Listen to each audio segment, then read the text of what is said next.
So hi there and welcome to a new episode of Afterthoughts. My name is Winters and today we're going to talk a little bit about the last three inventions which I recorded tonight.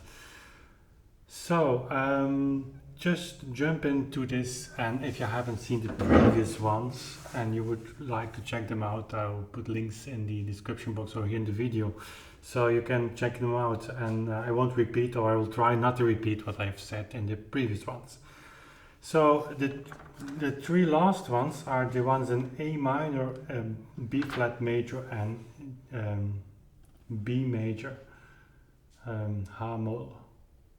Okay, so wonderful pieces. They're not easy. That's something that I repeatedly have said before.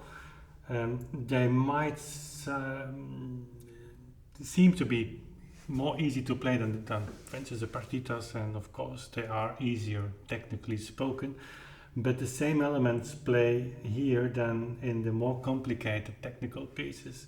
It becomes very difficult, however, if you want to create a complete independence between the two hands, and that's obviously what Bach meant to achieve with this music, and that's also the reason why I've called in one episode, the third one of the Afterthoughts, the ultimate polyphonic feel. And it, of course, a little bit commercial title, I realize that, but it feels like that. It's as if you really can divide your head, your brain, or your motorical feeling into two parts, and giving just enough attention to each voice that as a player you have the feeling that you play two instruments actually, and that gives a really nice feeling. With the partitas that's more difficult because the technical issues are more difficult, even though you have many passages in the partitas that are two voiced pieces obviously, but they are more complicated to play. They have jumps and all kind of technical tricks and things, and so that needs attention. But here in the Inventions, it is wonderful music to extend a kind of technical possibilities, motorically speaking, but it feels like very much to be controlled in technical sense, so you can give much more attention to the polyphony. Okay, so A minor, and that's a beautiful one, tricky one actually, not contradictory to what I've said just, but this is opening the way for the partitas. If you have passages like this,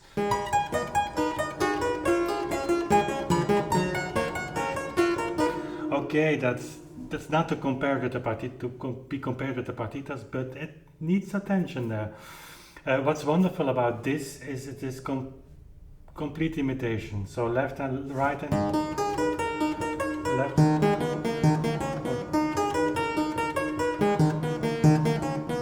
So and then in the both hands with these broken chords downwards, you have the same in the left hand. And then the upwards. So that's wonderful and difficult because you need to do it in both hands exactly the same. That I'll show you in a minute. What I do with the main theme, so you can play it like this. So giving all notes about the same emphasis and the same weight, so to say. I wouldn't do that. I would search for the kind of accentuation pattern, as we said in the grammar etudes, and we'll do some more. But will take some time, I think, in beginning of next year. But there you had the remarks of Beethoven, and always indicating and expressing the need and the importance of accentuation. And you achieve that by prolonging some notes. And here, what I find particularly interesting and nice is, and you have other solutions, so that you emphasize the middle note you have, and that is this B is being repeated after the E, so you have a big jump. And if you just hold the B,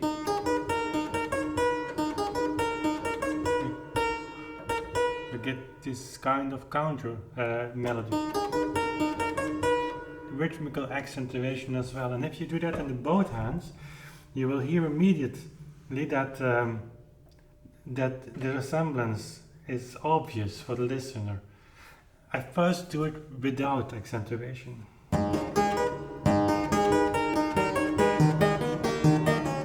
And now wait.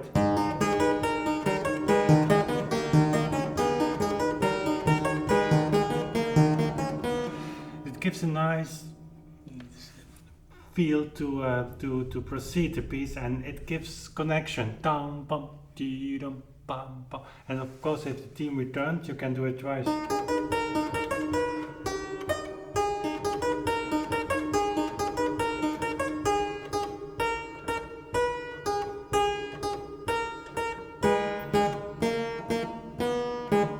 Wonderful.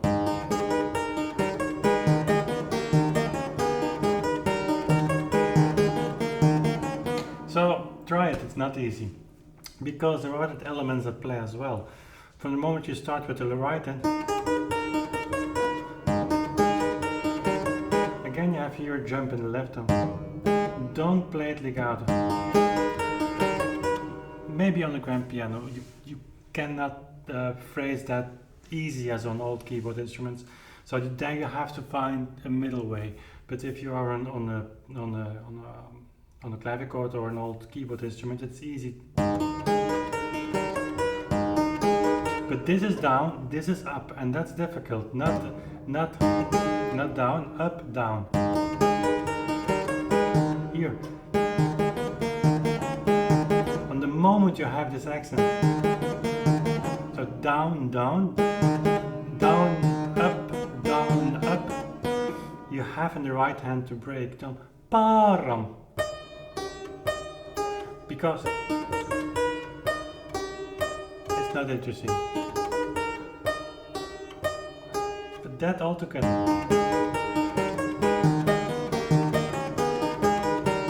And then this figure ends.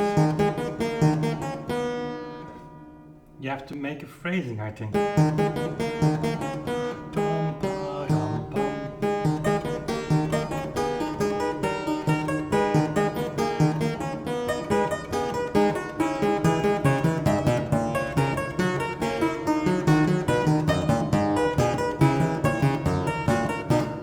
Make the phrasings exactly at the same spot. It's kind of canon, almost. It's of course not a canon, but it's in this very short imitation like polyphony.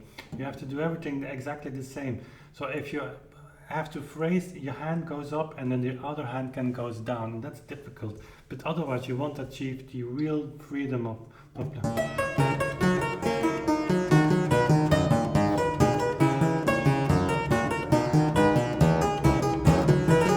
exaggerating.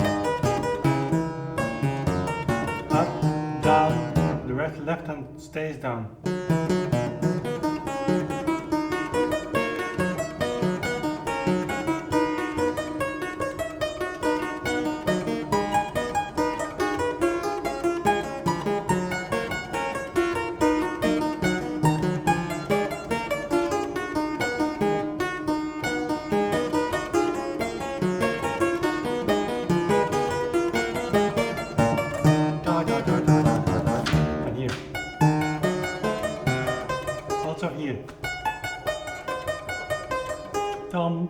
You have to hear them.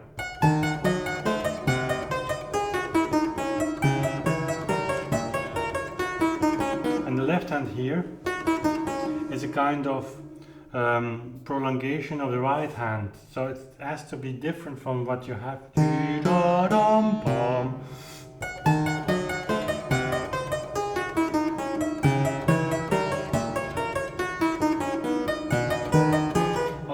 Don't play it too short, like a violinist would do it.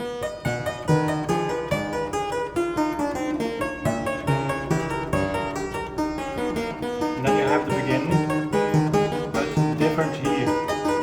this theme continues here, and then that's tricky because you have to make sure that you continue. And then it gets complicated as usual. Just go on. And then the beginning. With the climax. So here, keep the left hand. It's really heavy, but like a gamba player would play a heavy, and here.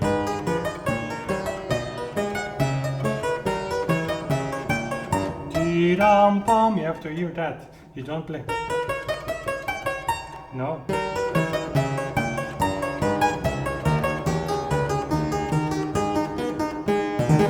If you want to play a chord.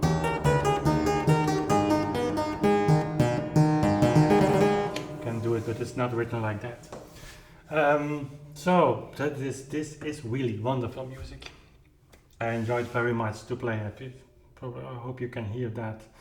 So B flat major. I have to watch my tablet if you have to. Okay, no problem. Just that the video doesn't run out. I forget about time when I do these Afterthoughts videos. They're very interesting to me also.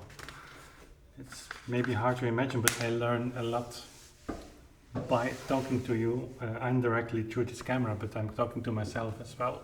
So my ideas are kind of scheduled or kind of arranged in a way that I can hold them better than before. So it's nice to do this together with you. So this one is a very open, it's like it's the same kind of feel as the first partita. I wouldn't play it too fast. These 30-second notes here, they are really not ornaments, they are structural notes, and from the moment on they are structural notes. You can argue that, but to my feel they are structural. And from the moment on, these 32 notes, second notes, are structural notes. The tempo becomes slower. You have kind of adagio feel. I mean by adagio feel that the beat structure becomes the 8th note and not the quarter note. It would be ridiculous to play this piece in a 4-bar structure. So however Bach indicates with a C, meaning 4/4, you have to know that the notation leads you to actually 8/8. And the tempo ordinario, if you take 60 for the quarter note as a basis, becomes slower. Here it's again difficult. It's kind of a concerto-like feeling where you have the right hand. Later on, it's the opposite.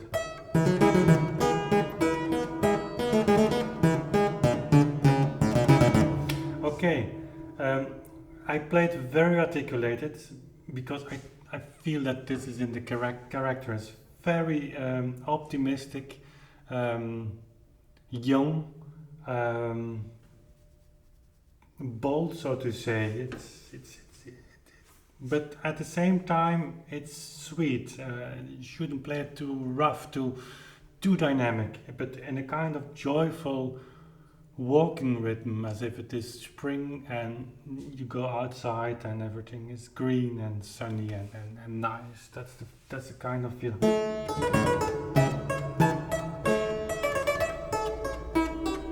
And again here, yum, pom, pom. You divide these figures in by accentuation into smaller patterns, and they give direction to the listener, but they create also interest within the piece. Also, the first note is just the beginning. Don't play. This B flat has nothing to do with this B flat. This is the figure, and if you doubt that, go further and you have then the second note. So the rest there is here the first note. Again, up and down at the same time.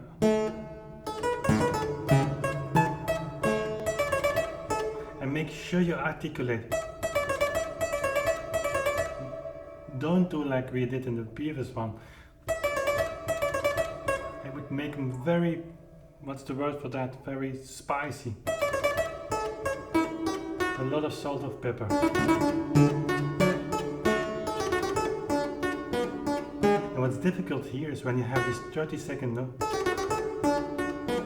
to keep the tempo in the 16th note, so that you don't rush. And it's the articulation that creates interest.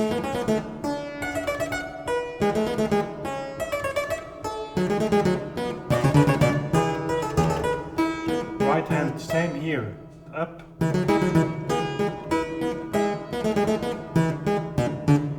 So that continues like that, and then you come here. There is an element of poetry,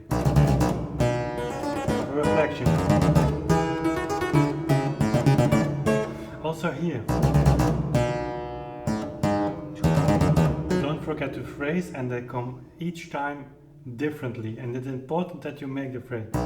If you don't do it, it sounds like this.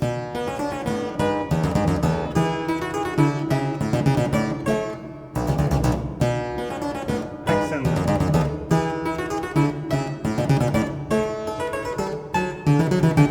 So with an accent on the first, bam, bam, bam, bam. And here, listen. I once heard somebody asking me if he was surprised that I played them all so easily together, but it's this part. Of course it's difficult because your hands are made symmetrical in a way that they're mirrored from each other. So what you do now is playing not the same thing. It looks like the same thing, but the left hand is doing actually exactly the opposite from what your right hand does. It would be the same. That's the same. But that's not the same. The left hand is doing just the opposite. But in order to play those notes together, just listen to them. But your ear is controlling. Take your time.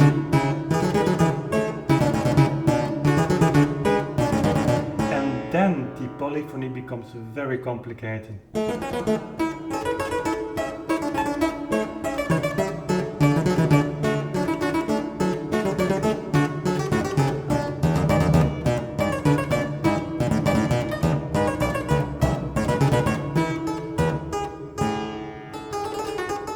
So, perfect piece to play. I mean, very, very, very nice. Okay, then the B minor, and I check just, and I think I just come back in a second.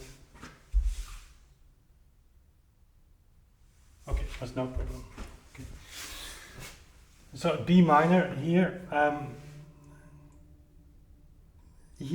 but I wanted to say first is about the ornamentation. You know, we talked about that in previous episodes. The ornamentation being, you have two sources, early 70-20s and then 70-40s. It's doubtful whether the ornaments, which you can find in all the editions, the later source are by Bach. It's possible, we don't know, or the researchers don't know. I've never researched that, of course. It's written in different ink, and I doubt very much that that's Bach's intention. It could be. Anyway, I would leave many of those ornaments out. And here, in this piece, it's B minor. It's really heavy. It's the most possible contrast you can imagine with the previous one.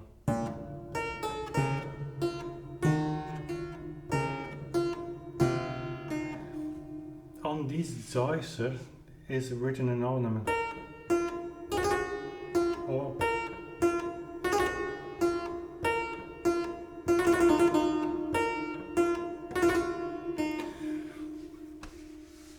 it is on its own an ornament because it's dissonant going to the solution, and I wouldn't make another ornament on that. And besides that, it's awkward to play, I find, to play them very nice, articulated. The left hand, it's pizzicato, real imitation. Almost all keyboard music of that time and later even is an imitation of real instruments. I don't say there's a real instrument, but I mean a real orchestral instrument. So you can't stay in the key with this because it sounds like that. It's amazing how different that is. Just play the left hand outer key.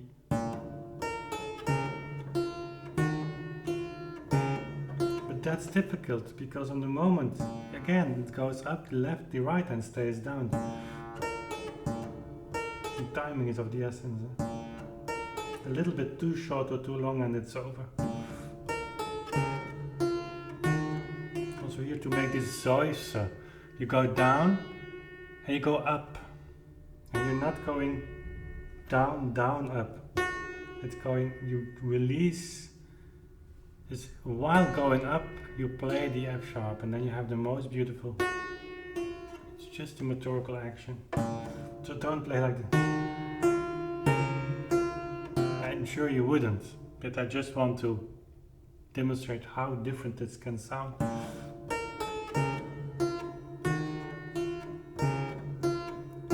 Heavy beats, light, 3.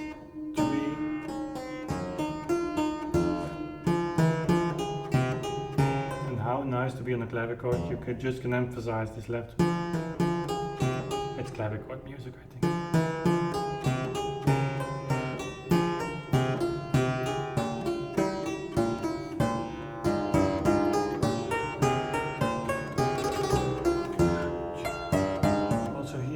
Stays down because the figure starts, on the F sharp, but it's not the same on the right hand goes up.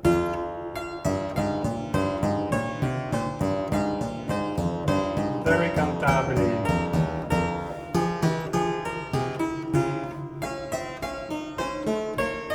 Again, E, F sharp, bum bum. Emphasize these melodies.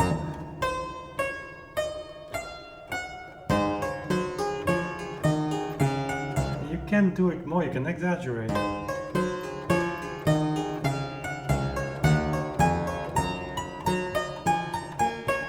Counter accent and here.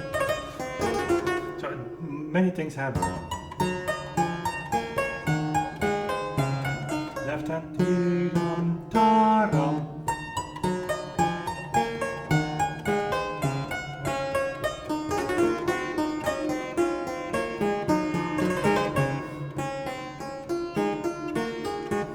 So on. Very cantabile. It's really a piece about B minor is coming just before C major. C major is with it's the key of light, and B minor is a key of death, and that's really something that's showing off here. So okay, I hope you enjoyed these inventions as much as I did, and it's written here. The next comes the sinfonias, and that's of course I will do them all. But that's something for later. The partitas are waiting, and we are planning to do the recordings of that. That's something we might do this winter or wait for the studio. We don't know yet. But anyway, the partitas will come on YouTube, and in that time, of course, Mozart is waiting, Beethoven is waiting, and Haydn is waiting. But I will prepare these sinfonias. Same thing as with the Inventions. I've never played them before, so it will be a nice discovery for me to share that with you, even more nicer. So thank you for watching, and don't hesitate to ask questions if you want something to address here, and I will do that with pleasure. So thank you for watching, thank you for subscribing and sharing this video with your friends, and we see each other very soon again. Bye.